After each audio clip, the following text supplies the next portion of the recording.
Hello, friends. Today I am thinking about loneliness.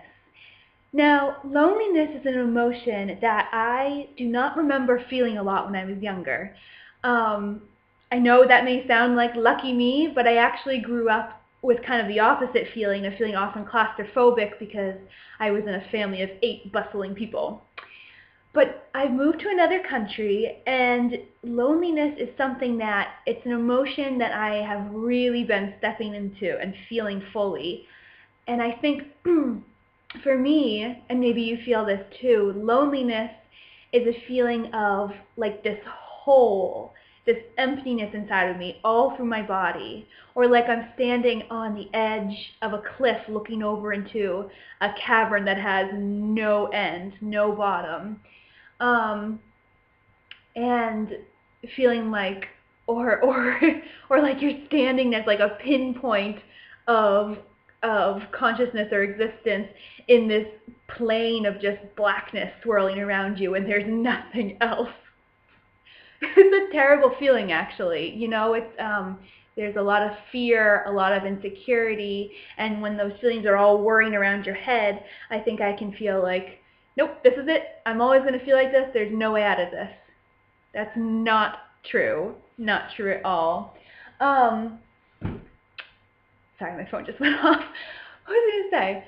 Oh, so you don't have to feel this way, though. That's what I'm saying. And I'm not saying it's your fault. It's not your fault that you're feeling lonely. It is such a common human experience, and I'm with you in that. And I love you, and you're going to get through it. And I'm telling myself this as well, that I don't think loneliness is a choice, but I do think being alone is often a choice. And, sometimes I can think, oh, I'm in the country, this is it. But I have to remember, no, if I walk 20 minutes down the road, I end up at a tea room, which is the Irish word for a coffee shop. And if I walk in the other direction, I'm at a pub suddenly. So I actually went to the tea room the other day and I sat in the twinkling little Christmas music and there were garlands of pine and I wrote my Christmas cards and I drank apple mint tea and had a cranberry scone or scone as they say.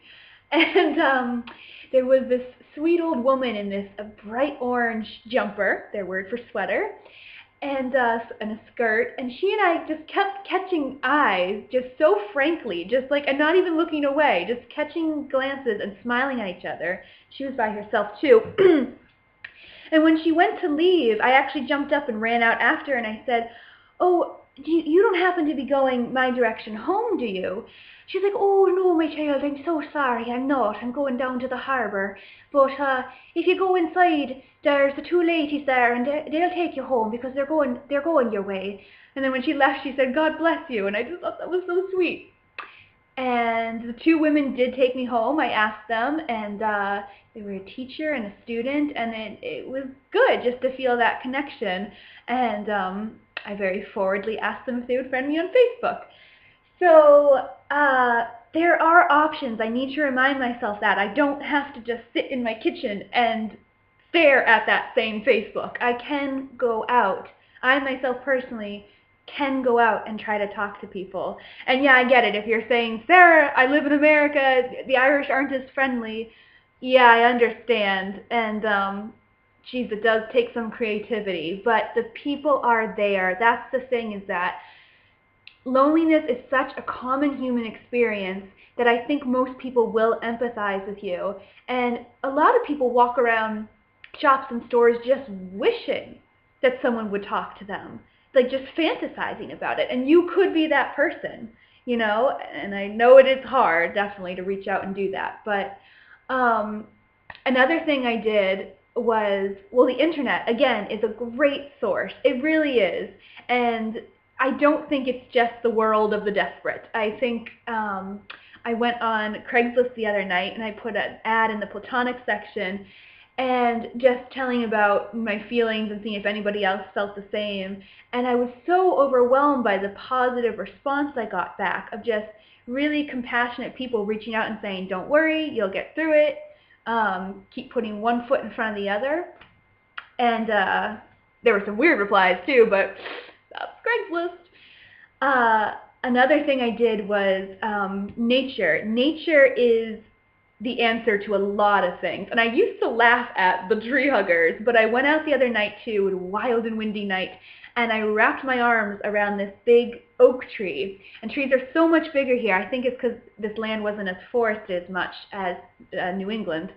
And I just laid my face against the bark and just really hugged it, and I was saying, all right, tree, you've been here on this earth way more than me. Tell me what I've got to do. And I really felt like some rootedness and comfort come from the tree into me, and that was so soothing because, I mean, it's been there for 100 or more years. It's so solid, and I think I don't know, I really think there's something there. I think there's an energy that is available to us if we want it.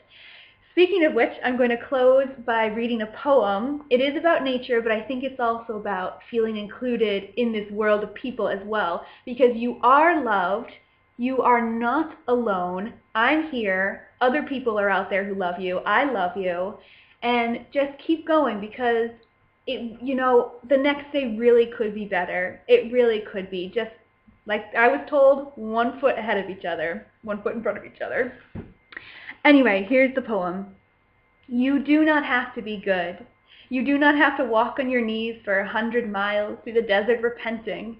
You only have to let the soft animal of your body love what it loves.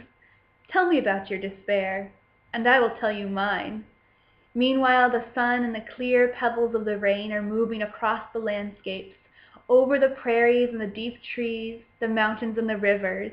Meanwhile, the wild geese, high in the clean blue air, are heading home again. Whoever you are, no matter how lonely, the world offers itself to your imagination, calls to you like the wild geese, harsh and exciting, over and over, announcing your place in the family of things. And that's Mary Oliver. All right, I'm sending you so much love. Merry Christmas, happy holidays, and you are not alone, and you are loved. Bye.